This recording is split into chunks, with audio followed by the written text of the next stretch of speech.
Today, in 2 minutes video, I show you how to set up manual aperture in camera Canon DSLR. Let's go! I will use camera Canon EOS 200D and we have here a camera on manual. The trip here, what you see, is manual. Now I start my camera. How to set up the aperture? Aperture is the f-stop is here on your camera. When you start, you must use this letter touching, and you go and touching your screen.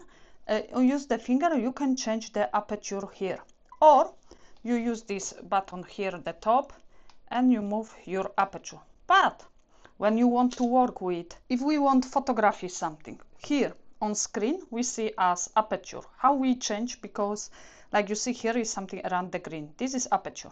We use this this letter AV, we press, and like see the green stuff is now on aperture, and we use this again, this button from the top, together keep it and change. And as aperture, like you see the color darkness and this, like you keep this and you change aperture. That is easy to set up aperture on this camera.